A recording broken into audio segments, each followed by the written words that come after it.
Hello everyone, CGPSC ABCD में आप सभी का फिर से स्वागत है। इस वीडियो के अंदर जैसे कि हम जो छत्तीसगढ़ छात्रावास अधीक्षक के लिए जो टेस्ट सीरीज चला रहे हैं, उसी क्रम में सामान्य ज्ञान का ये 8वां वीडियो है। क्योंकि अभी तक हमने सामान्य ज्ञान का जो टेस्ट सीरीज है उसमें 7 वीडियोज़ ऑलरेडी अपलोड किया हुआ है। ये हमारा 8वां वीडियो है। ठीक है, इससे पहले कि अगर आपने 7 वीडियो नहीं देखा है तो मैं आपसे रिक्वेस्ट करूँगा कि वो 7 वीडियोज़ को देखिए। बहुत ही अच्छे अच्छे क्वेश्चन आपके लिए इंक्लूड किया हूँ, बहुत अच्छे से मैं एनालिसिस कराया हूँ, रिवीजन कराया हूँ, और वो उन्हीं टॉपिक से हैं जहाँ से एग्जाम में क्वेश्चन देखने को मिलता है। ठीक है, ये सारे इससे 2 नंबर के प्रश्न पूछे जाएंगे, भारत के इतिहास से 2 नंबर के प्रश्न पूछा जाएगा, भारत के भूगोल से 2 नंबर के प्रश्न पूछे जाएंगे, भारतीय अर्थव्यवस्था से 2 नंबर के प्रश्न पूछे जाएंगे, सामान्य विज्ञान से 3 प्रश्न पूछे जाएंगे। तो 8 3 11 प्रश्न यहाँ हो गया, और 4 जो बहुत महत्वपूर्ण होगा, शैक्षणिक अधिनियम और शैक्षणिक आयोग या फिर शिक्षा आयोग से 4 प्रश्न। तो इस प्रकार के 15 प्रश्न का मैं टेस्ट ये वाला वीडियो नंबर 8 तैयार किया हूँ। इसी तरह अलग अलग टॉपिक से मैंने मार्क्स डिस्ट्रीब्यूशन के अकॉर्डिंग ही ये पूरा टेस्ट तैयार किया हूँ। तो पहले के 7 वीडियोस को भी आप जरूर देखिएगा। ठीक है, ये हमारा 8वां वीडियो है। चैनल में नए हैं तो आप हमारे चैनल को सब्सक्राइब कर लीजिएगा, वीडियो अच्छा लगे तो लाइक भी करें, और हमारा जो टेलीग्राम चैनल है उस टेलीग्राम चैनल को भी जरूर ज्वाइन करिएगा, क्योंकि हम वहाँ पर वीडियो का PDF नोटिफिकेशन दे देते हैं। साथ ही साथ किसी भी तरह का अगर डाउट है तो हम उस डाउट को भी मिलकर सॉर्ट आउट करते हैं। ठीक है, तो इसमें 15 अंकों के प्रश्न पूछे जाते हैं। तो इन्हीं 15 अंकों के लिए तैयारी के लिए हम ये सामान्य ज्ञान का टेस्ट सीरीज को चला रहे हैं। ठीक है, तो चलिए अब लेट ना करते हुए अपने वीडियो के शुरू करते हैं और बढ़ते हैं पहला क्वेश्चन को सॉल्व करने के लिए। देखिए, वीडियो को पॉज करके आप खुद भी ट्राई करिएगा और बताइएगा लास्ट में कॉमेंट करके कि आपका कितना सही हो रहा है। ठीक है, चलिए, तो ये है पहला प्रश्न आपके लिए स्क्रीन पर कि ब्रिटिश मंत्रिमंडल, ठीक है, ब्रिटिश मंत्रिमंडल में भारत के राज्य सचिव की नियुक्ति किस अधिनियम के तहत किया गया था। ये एक बहुत ही ज़्यादा इंपॉर्टेंट क्वेश्चन है। भारतीय संविधान के विकास के क्रम में ये एक बहुत ही अच्छा प्रश्न है, जहाँ से एग्जाम में क्वेश्चन जो है देखने को हमेशा मिलता है। ठीक है, तो वीडियो को पॉज करिए और आंसर देने की कोशिश करिए कि बताइए कि कौन सा ऐसा अधिनियम था जिसके तहत ब्रिटिश मंत्रिमंडल में भारत के लिए राज्य सचिव की नियुक्ति की बात की गई थी। ठीक है, देखिए, भारत में शासन चलाने के लिए ब्रिटिश मंत्रिमंडल में एक सदस्य नियुक्त किया गया जिसको भारत का राज्य सचिव कहा गया। ठीक है, ताकि एक्चुअली में क्या था कि ब्रिटिश संसद के अंदर यह एक व्यक्ति होता था जो भारत में राज्य को चलाने के लिए, भारत में प्रशासन चलाने के लिए उत्तरदायी होता था, और साथ ही साथ ये ब्रिटिश संसद के प्रति उत्तरदायी होता था। ठीक है, तो बताइए कौन सा अधिनियम था। और ये जो भारत का राज्य सचिव होता था, इसके पूरे संपूर्ण भारत पर इसका नियंत्रण होता था, इसी की बात चलती थी। बताइए कौन सा अधिनियम। पिट्स इंडिया एक्ट 1784, भारत शासन अधिनियम 1858, या फिर भारत शासन अधिनियम 1909, या फिर चौथा विकल्प है भारत शासन अधिनियम 1919। कौन सा इसका सही आंसर है आपको बताना है। तो इसका राइट आंसर जो है ऑप्शन नंबर बी, भारत शासन अधिनियम 1858। 1857 की क्रांति के बाद भारत शासन अधिनियम 1858 लाया गया था, और इसी के तहत ब्रिटिश मंत्रिमंडल में भारत के राज्य सचिव की नियुक्ति के लिए एक अधिनियम पारित किया गया था। ठीक है, इसीलिए हमारा ऑप्शन नंबर बी बिल्कुल सही हो जाएगा। इसी अधिनियम के तहत वायसराय की पद भी बनाया गया था। भारत का जो गवर्नर जनरल होता था उसको वायसराय की बात कह दी गई थी, मतलब उसको वायसराय का पद दे दिया गया था। ठीक है, नाम जो है भारत का वायसराय रख दिया गया था। पिट्स इंडिया एक्ट जो है 1784 में आया था, और ये जो थोड़ा मैं इन सब के बारे में बता देता हूँ कि जो पिट्स इंडिया एक्ट 1784 है, ये जो है केंद्र में द्वैध शासन या दोहरे प्रशासन की बात करता है। ठीक है, केंद्र के अंदर द्वैध शासन, यहाँ पे केंद्र लिख देता हूँ, आप समझ जाइएगा। अगर पूछ देगा कि केंद्र में द्वैध शासन किस एक्ट के तहत लाया गया, तो 1784 का जो पिट्स इंडिया एक्ट है उसी के तहत लाया गया था। ये द्वैध शासन के अंतर्गत क्या था कि इसमें 2 तरह के बोर्ड का गठन किया गया था। एक था बोर्ड ऑफ डायरेक्टर्स जो कि व्यापारिक मामलों को देखता था, दूसरा था बोर्ड ऑफ कंट्रोल जो कि राजनीतिक मामलों को देखता था। ठीक है, तो केंद्र में द्वैध शासन, पिट्स इंडिया एक्ट 1784 के। भारत शासन अधिनियम 1909 को तो आप बहुत अच्छे से जानते ही होंगे, इसको आप याद भी रखिएगा, क्योंकि इसको मार्ले मिंटो सुधार अधिनियम भी कहा जाता है। ठीक है, मार्ले मिंटो सुधार अधिनियम 1909, इस नाम से भी इस अधिनियम को जाना जाता है। ठीक है, एक ये लॉर्ड मैकाले, देखिए ये क्या था, मार्ले मिंटो, इसको नाम क्यों रखा गया था, क्योंकि ये जो मार्ले शब्द यहाँ पे दिख रहा है, ये लॉर्ड मार्ले जो थे उस समय भारत के राज्य सचिव थे। तो ये कौन थे?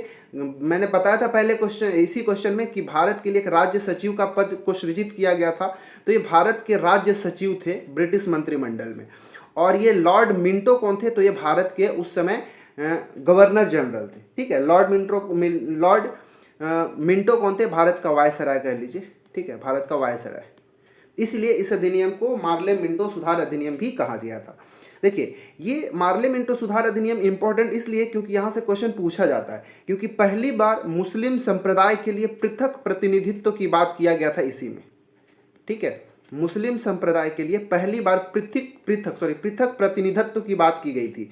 मतलब इसके अंतर्गत जो मुसलमान या फिर मुस्लिम सदस्य जो जिनका चुनाव होता था, उनकी नियुक्ति मुस्लिम जो थे उन्हीं के मतों से किया जा सकता था। ठीक है, मतलब कहने का सीधी सी बात याद रखिएगा, मुस्लिम संप्रदाय के लिए एक पृथक निर्वाचन की बात की गई थी मार्ले मिंटो सुधार अधिनियम में, इसलिए यहां से क्वेश्चन भी बनता है।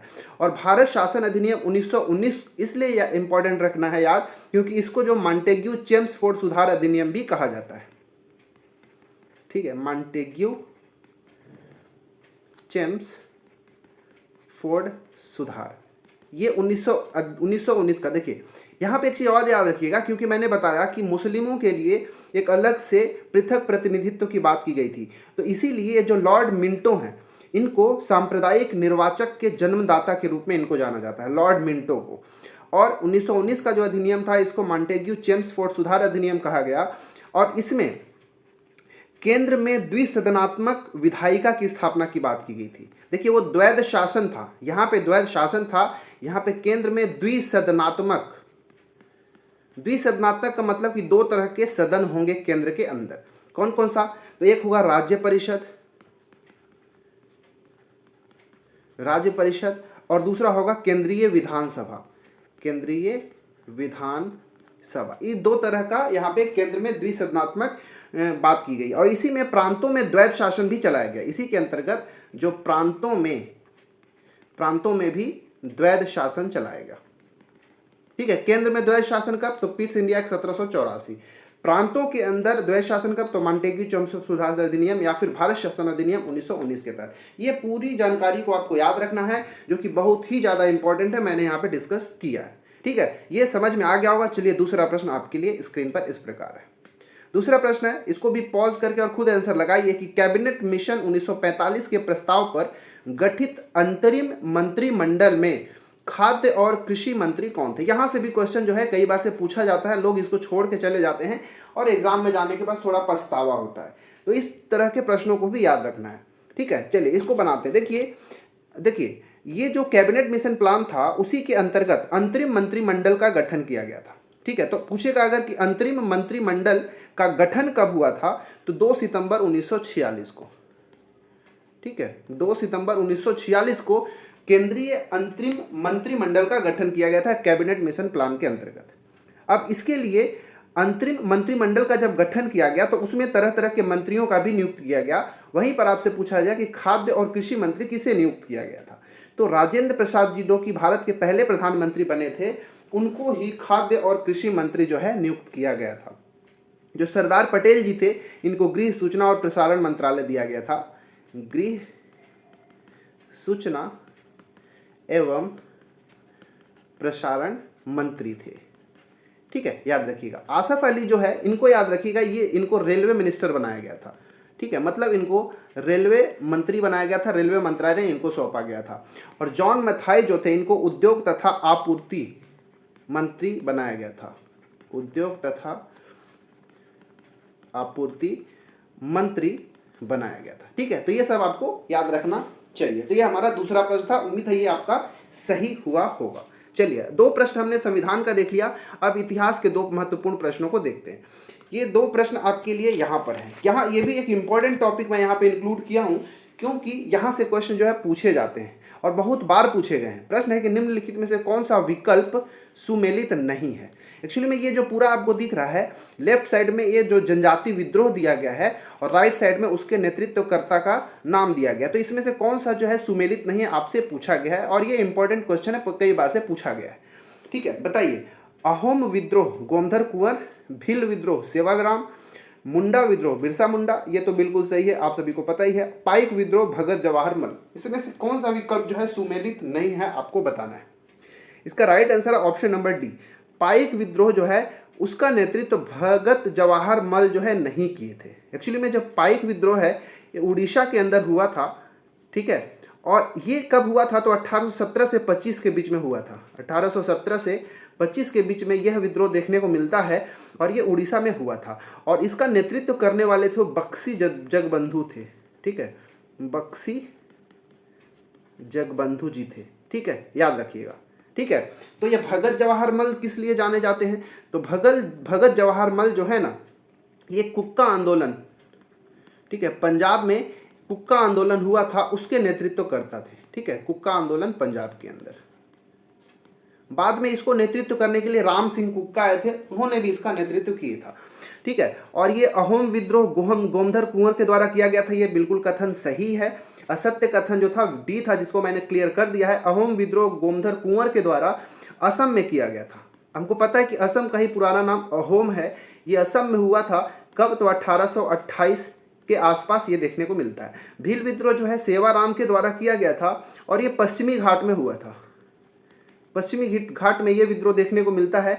1825 से लेकर 1830-31 तक इसकी जो है विद्रोह का कार्यकाल रहता है। बिरसा मुंडा तो ये हमको पता है मुंडा विद्रोह के नेतृत्व करता थे और ये विद्रोह आपको झारखंड के अंदर देखने को मिलता है। आज भी झारखंड के अंदर भगवान बिरसा मुंडा को भगवान का दर्जा दिया जाता है।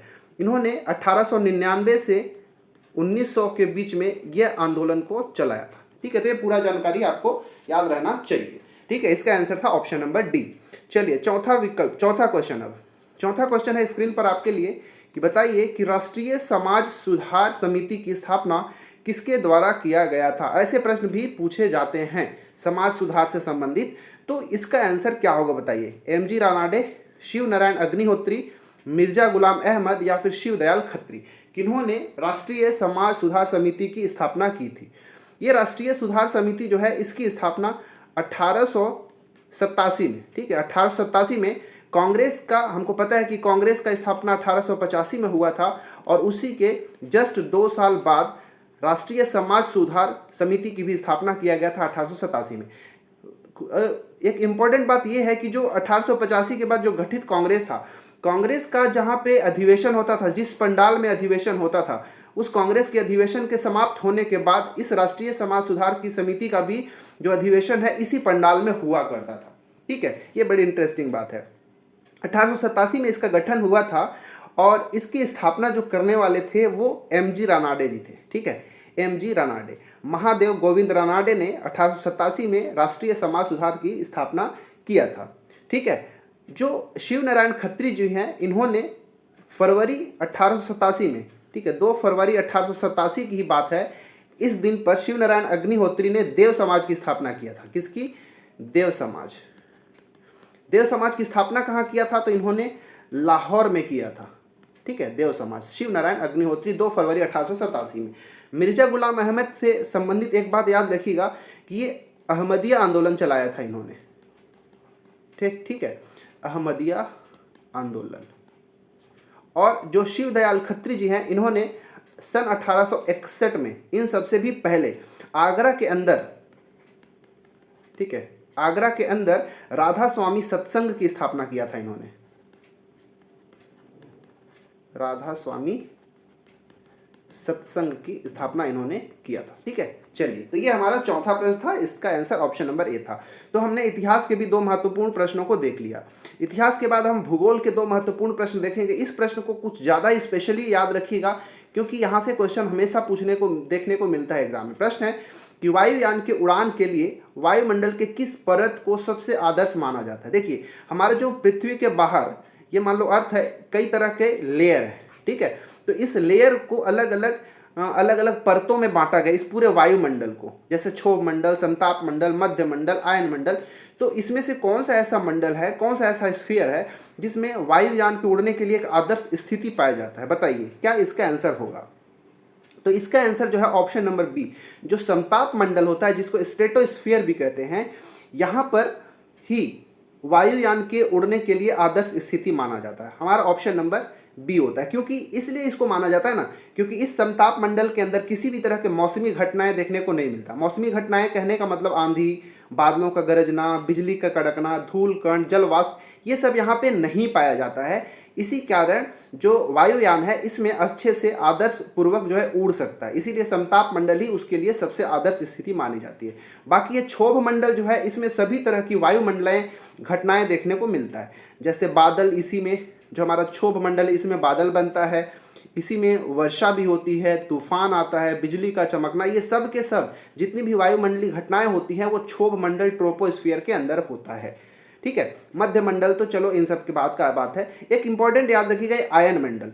ये आयन मंडल का एक इंपॉर्टेंस इसलिए है क्योंकि यहाँ से इसमें ना बहुत सारे आयन्स पाए जाते हैं, और ये आयनों की उपस्थिति के कारण जो रेडियो वेव्स होते हैं वो वहाँ से परावर्तित होकर पृथ्वी पर आ जाते हैं। इसी कारण ये जो आयन मंडल है इसी के अंदर, इन्हीं के आयन मंडल के कारण ही हमारा जो रेडियो, टीवी, ठीक है, रेडियो, टीवी, फिर बोल लीजिए कि रडार वगैरह, ये सब काम कर पाते हैं, क्योंकि इस आयन मंडल के अंदर ही संचार उपग्रहों को स्थापित किया जाता है। ठीक है, कम्युनिकेशन सैटेलाइट जो होते हैं, संचार उपग्रह होते हैं, उनको इसी मंडल में, आयनोस्फीयर या फिर आयन मंडल के अंदर ही स्थापित किया जाता है, जहां से रिफ्लेक्ट कर करके जो सिग्नल को है वापस पृथ्वी पर भेजा जाता है। ठीक है, इसलिए मंडल जो है बहुत ज़्यादा इंपॉर्टेंट हो जाता है। तो ये पांचवा प्रश्न भी बहुत अधिक इंपॉर्टेंट था, आपको याद रखना चाहिए। ठीक है, चलिए, इसमें बहुत अधिक आवेशित कण, ठीक होते, आवेशित कण पाए जाते हैं, इसीलिए इसको आयन मंडल कहा जाता है। चलिए, छठवां प्रश्न भूगोल का है, जो कि एक इंपॉर्टेंट प्रश्न है और बहुत आसान प्रश्न भी है। इसका आंसर उम्मीद है आप सभी इसको दे पाएंगे। प्रश्न है कि भारत की सबसे बड़ी मीठे पानी की झील कौन सी है? चिल्का झील, सांबर झील, वुलर झील या फिर गोविंद वल्लभ पंत सागर? कौन सा इसका आंसर है, आपको कमेंट करके बताना है। तो इसका आंसर जो है ऑप्शन नंबर सी। ठीक है, वुलर झील जो है वो भारत की सबसे बड़ी मीठे पानी की झील है। ठीक है, याद रखिएगा, ये वुलर झील आपको जम्मू एंड कश्मीर में देखने को मिलेगा। और एक चीज़ याद रखिएगा, ये जो वुलर झील है वो झेलम नदी पर स्थित है। ठीक है, झेलम नदी के पर स्थित है, और इस झेलम नदी पर ही एक परियोजना है जिसको कहते हैं तुलबुल परियोजना। ये भी पूछा जाता है, तो इसको भी याद रखिएगा। चिल्का झील क्या है? तो चिल्का झील आपको याद रखना है कि भारत की सबसे बड़ी तटीय झील है। भारत की सबसे बड़ी तटीय झील है। ठीक है, चिल्का झील कहाँ मिलेगा आपको? तो ये उड़ीसा के अंदर आपको देखने को मिलेगा चिल्का झील। ठीक है, और ये खारे पानी की लैगून वाली झील है। ठीक है, ये एक लैगून वाली झील है और खारे पानी का, समुद्र के किनारे है तो इसलिए खारा तो होना इसकी बनती है। तो खारे पानी का एक लैगून झील है जो कि उड़ीसा के अंदर है, और ये तटीय झील है।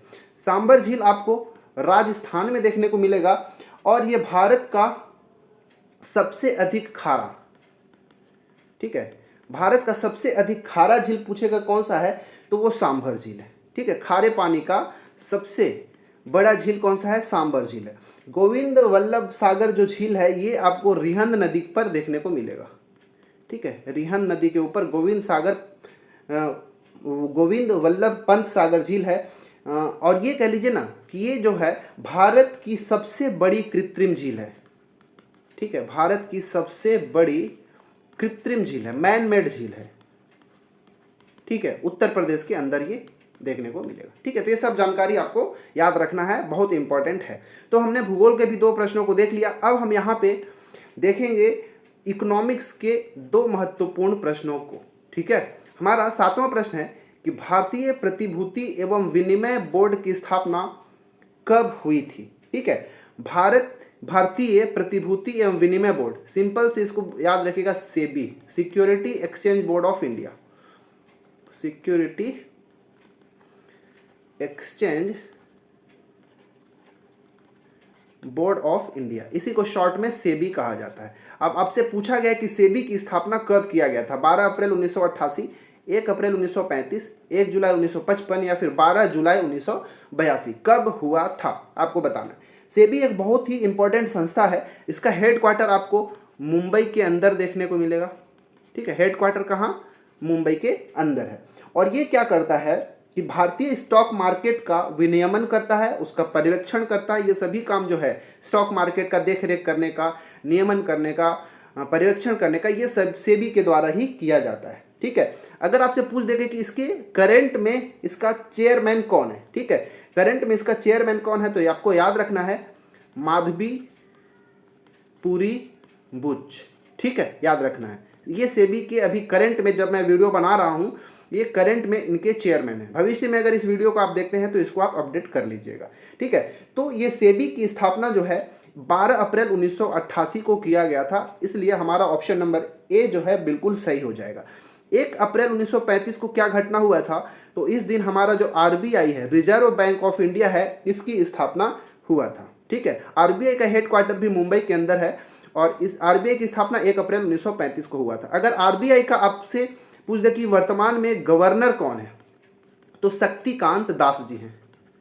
ठीक है, शक्तिकांत दास, ये आरबीआई के वर्तमान में गवर्नर हैं। 1 जुलाई 1955 को क्या हुआ था, तो 1 जुलाई 1955 को SBI, state bank of India की स्थापना हुआ था और स्टेट बैंक ऑफ इंडिया का भी हेडक्वार्टर मुंबई के अंदर ही है। इसके अभी वर्तमान में चेयरमैन कौन है, तो इसके वर्तमान में भी जो चेयरमैन है वो है दिनेश कुमार खारा। ठीक है, दिनेश कुमार खारा। ठीक है, ये सब इंपॉर्टेंट है, इसलिए मैं इनका जो हेड है उनको भी बताते चल रहा हूं। 12 जुलाई 1982 को क्या हुआ था, तो इस दिन जो हमारा नाबार्ड बैंक है, NABARD, जो नाबार्ड है, इसका स्थापना किया गया था 12 जुलाई 1982 को। नाबार्ड का फुल फॉर्म होता है national bank for agricultural and rural development. इसको आप याद रखिएगा, पूछा जाता है कई बार से। ठीक है, हिंदी में राष्ट्रीय कृषि तथा ग्रामीण विकास बैंक भी कहते हैं और इसके वर्तमान में जो हेड हैं वो श्री साजी केवी हैं, साजी केवी। ठीक है, ये इनके वर्तमान में चेयरमैन है या फिर हेड हैं कह लीजिए। तो ये 7 प्रश्न हमारा हो गया। 8वां प्रश्न भी हमारा इकोनॉमिक्स का ही है। प्रश्न है कि विश्व खुशहाली रिपोर्ट 2023 में भारत का रैंक कौन सा है। ये एक इंपॉर्टेंट से भी इंपॉर्टेंट प्रश्न है। ठीक है, देखिए इसको आप हमेशा अपडेट कर लीजिएगा, अगर 1 आध महीना बाद अगर ये चेंज हो जाए तो अलग बात है, लेकिन ये पूरा जो डाटा मैं बताने जा रहा हूं अभी लेटेस्ट डाटा है, इसको आपको याद रखना चाहिए, ये काम आएगा। ठीक है, विश्व खुशहाली रिपोर्ट, वर्ल्ड हैप्पीनेस इंडेक्स 2023 में भारत का कौन सा स्थान था, 41वां, 93वां, 126वां या फिर 7वां। क्या इसका राइट आंसर है, आपको बताना है। तो इसका आंसर है ऑप्शन नंबर सी, 126वां। विश्व खुशहाली रिपोर्ट 2023, इसको आप याद रखिएगा, वर्ष को याद रखिएगा, ये 2023 का है, 2024 वाला अभी नहीं आया है, इसलिए मैं उसको नहीं किया हूँ। ठीक है, 2023 में विश्व खुशहाली रिपोर्ट में भारत का स्थान 126वां था। ठीक है, याद रखिएगा। 41वां क्या था, तो 41वें नंबर पे था लोकतंत्र सूचकांक। ठीक है, जो ये 2023 का, ठीक है 2023 की मैं बात कर रहा हूं, लोकतंत्र सूचकांक, डेमोक्रेसी इंडेक्स। ठीक है, वर्ल्ड डेमोक्रेसी इंडेक्स लोकतंत्र सूचकांक में 2023 में भारत का कौन सा स्थान था, तो भारत का स्थान 41वां था। 2022 में यही इंडेक्स जो है लोकतंत्र वाला ही, इस यहाँ पे देखा गया तो 46वें नंबर पर था। ठीक है, 93वां क्या था, तो ये भी आपको याद रखना है कि 93 नंबर पर 2023 का जो एक इंडेक्स है भ्रष्टाचार धारणा सूचकांक। ठीक है, भ्रष्टाचार सूचकांक मैं शॉर्ट में लिखता हूं, भ्रष्टाचार सूचकांक 2023 के अंदर भारत का स्थान क्या था, 93 नंबर पर था। ठीक है, और अगर जलवायु परिवर्तन सूचकांक पूछ दे तो 7वें नंबर पे था। जलवायु परिवर्तन, क्लाइमेट चेंज इंडेक्स या फिर जलवायु परिवर्तन सूचकांक, ये करेंट वाला है, 2024 का है। तो जलवायु परिवर्तन सूचकांक 2024 में भारत का स्थान जो है 7वां है, 7वां है। ठीक है, याद रखिएगा। एक चीज और याद रखिएगा, ग्लोबल जेंडर गैप इंडेक्स, ये भी कई बार से पूछ देता है। Global gender gap index 2023। ठीक है, इसमें जो है भारत का स्थान 127वां था, 127 था। ठीक है, एक और पूछता है हेनले पासपोर्ट इंडेक्स। ठीक है, हेनले ये पासपोर्ट की पावर को बताता है कि किस देश की जो पासपोर्ट है वो ज़्यादा पावरफुल है। तो हेनले पासपोर्ट रिपोर्ट के अंदर ये 2024 में, ठीक है 2024 की बात रहा हूँ, इसमें भारत का स्थान जो है 85 था, 85 नंबर पर आता है। भारत के पासपोर्ट जो है 85वें नंबर पर स्ट्रॉन्ग माना जाता है। तो हमने अब देख लिया, अब इकोनॉमिक्स के भी प्रश्नों को देख लिया। तो 8 प्रश्न हो गए। आगे के जो 3 प्रश्न हैं वो आपको साइंस के क्वेश्चंस मिलेंगे। साइंस के इंपॉर्टेंट क्वेश्चंस मिलेगा, एक फिजिक्स से मिलेगा, एक केमिस्ट्री से और एक बायो से मिलेगा।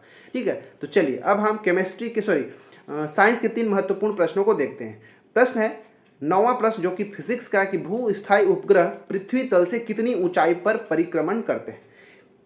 21,000 किलोमीटर, 42,000 किलोमीटर, 36,000 किलोमीटर या फिर 40,000 किलोमीटर, कितने ऊंचाई पर जो भू स्थायी ग्रह होते हैं, ठीक है, उपग्रह। भू स्थायी उपग्रहों को हम जियो स्टेशनरी सैटेलाइट भी कहते हैं, इंग्लिश में जियो स्टेशनरी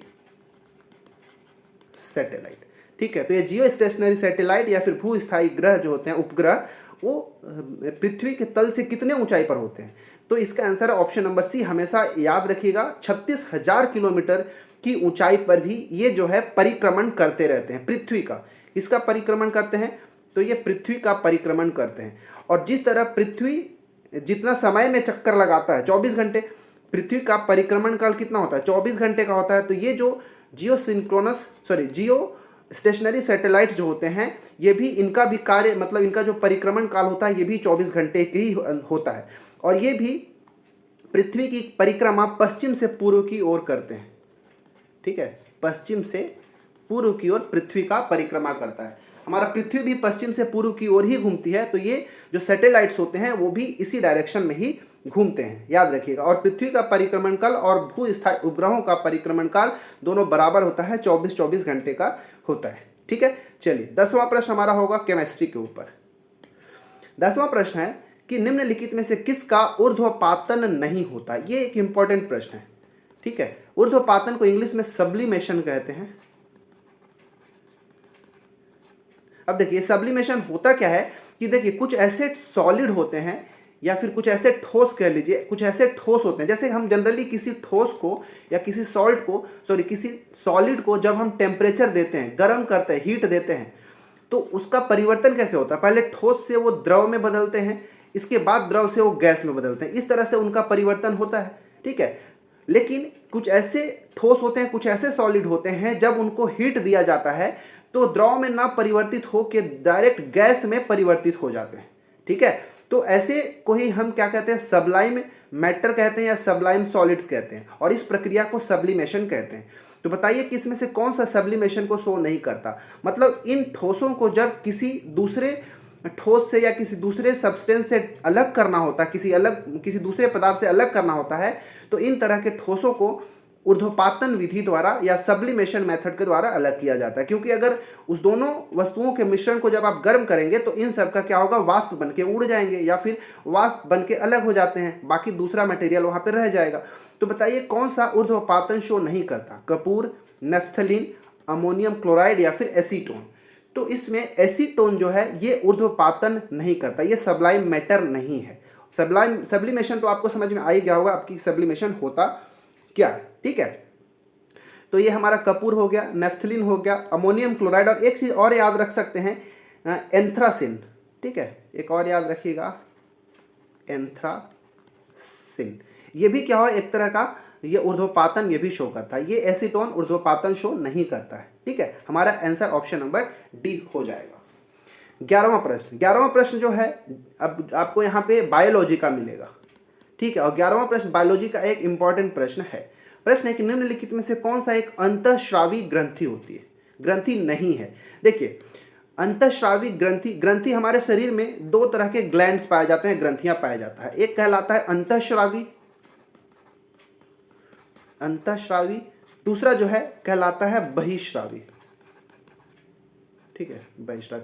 अंतःस्रावी को इंग्लिश में कहते हैं एंडोक्राइन ग्लैंड, और बहिःस्रावी को कहते हैं एक्सोक्राइन।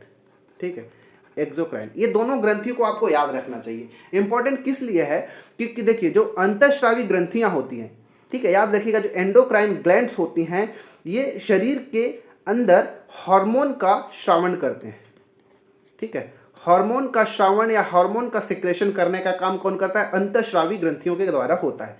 लेकिन अगर कोई बात करेगा कि एंजाइम का श्रावण किसके द्वारा होता है, ठीक है, तो एंजाइम का सेक्रेशन जो है बहिःस्रावी ग्रंथियों के द्वारा किया जाता है, अंतःस्रावी ग्रंथियों के द्वारा हार्मोन का। ये जो अंतःस्रावी ग्रंथियां होती हैं ये नलिका विहीन होती हैं।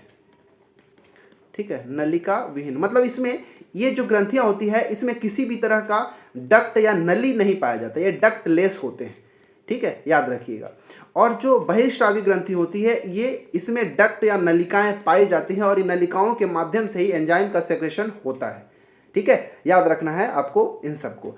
अब देखिए अंतःस्रावी ग्रंथि के अंतर्गत ये इसमें लार ग्रंथि जो है ये अंतःस्रावी ग्रंथि नहीं है, बाकी पीयूष ग्रंथि, अवटु ग्रंथि, जिसको अवटु ग्रंथि को ये थायराइड ग्लैंड भी कहते हैं, याद रखिएगा, और परावटु ग्रंथि को पैराथायराइड ग्लैंड कहा जाता है, ठीक है, याद रखिएगा।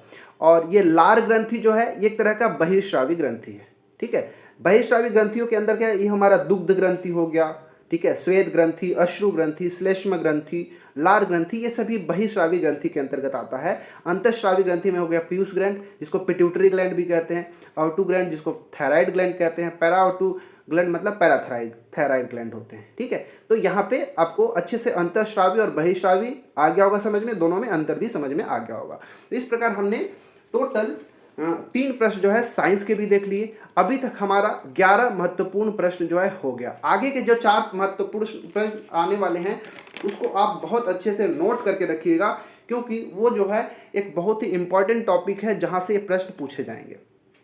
जैसे कि मैंने वहां पे हेडिंग में भी डाल के रखा है, अलग से इसका 4 प्रश्न आपसे पूछा जाएगा शैक्षणिक अधिनियम और शिक्षा आयोग से, ठीक है, और अभी उसमें टॉपिक शामिल है, तो यहाँ पे 4 प्रश्न मैंने इंक्लूड किया है, ठीक है। तो 12वां प्रश्न उसी पर है कि निम्नलिखित में से किस आयोग ने सामाजिक एवं राष्ट्रीय एकता को सुदृढ़ करने के लिए शिक्षा के मुख्य लक्ष्यों में से एक माना है, ठीक है।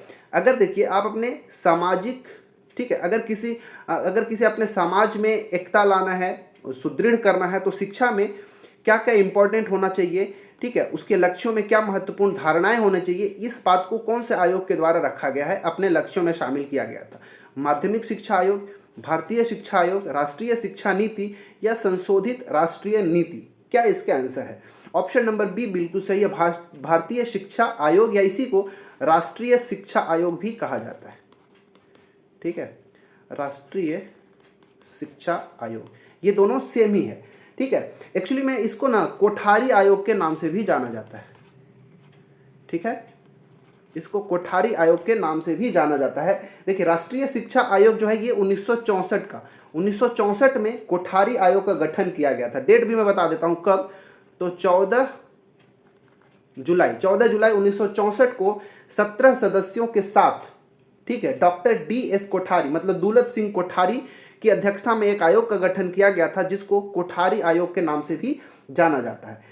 इस आयोग ने भारत में शिक्षा पैटर्न के मानकीकरण पर इन्होंने सुझाव दिया था और इसी आयोग के सुधार पर ही भविष्य में भारत सरकार द्वारा शिक्षा पर पहली राष्ट्रीय नीति लाई गई थी, ठीक है। शिक्षा पर पहली राष्ट्रीय नीति किस आयोग का सिफारिश पर लाया गया था, तो कोठारी आयोग के आधार पर ही लाया गया था। कब इसका गठन हुआ था, तो 14 जुलाई 1964 को इसका गठन हुआ था, याद रखिएगा, ये बहुत महत्वपूर्ण प्रश्न है। चलिए 13वां प्रश्न, 13 नंबर का प्रश्न है कि कोठारी आयोग ने अपनी रिपोर्ट कब प्रस्तुत की थी? 14 जुलाई 1964, 19 जून 1966, 25 जुलाई 1968 या फिर 15 अक्टूबर 1968? वेरी वेरी इंपॉर्टेंट क्वेश्चन है, ठीक है। जैसे कि मैंने बताया कि 14 जुलाई 1964 को कोठारी आयोग का तो गठन किया गया था, ठीक है, कोठारी आयोग का गठन हुआ था जिसमें 17 और अन्य सदस्य भी थे DS कोठारी के साथ साथ। DS कोठारी कौन थे, तो इसके अध्यक्ष थे, इसीलिए इस आयोग का नाम कोठारी आयोग रख दिया गया।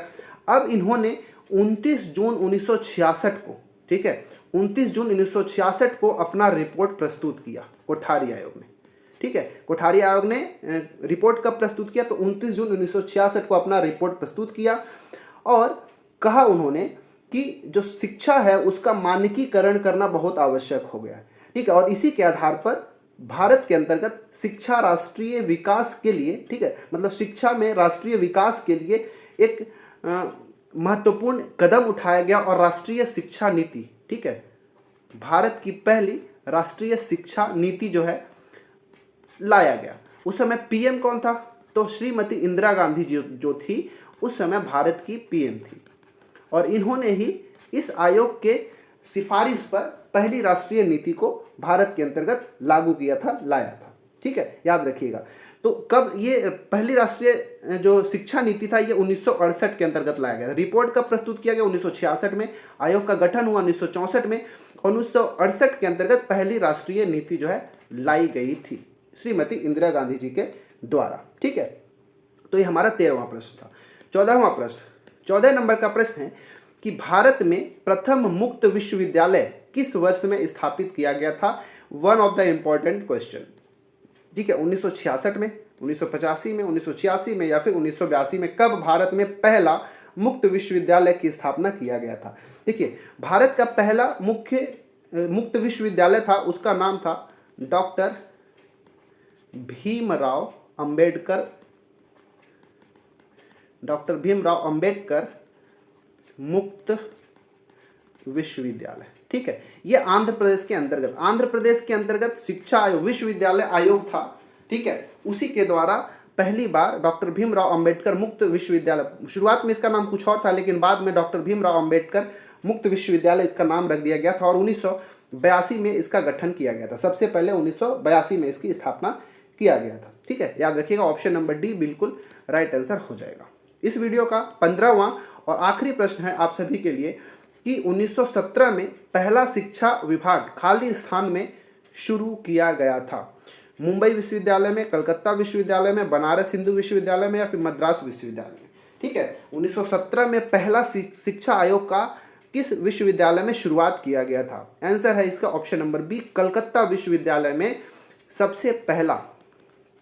ठीक है, कोलकाता विश्वविद्यालय में सबसे पहले शिक्षा विभाग का शुरुआत किया गया था 1917 के अंदर। अब इसके बारे में थोड़ा सा जान लीजिए। 1917 में, ठीक है, 1917 में ही एक ब्रिटिश सरकार के द्वारा सैडलर आयोग का गठन किया गया था। कौन सा आयोग का?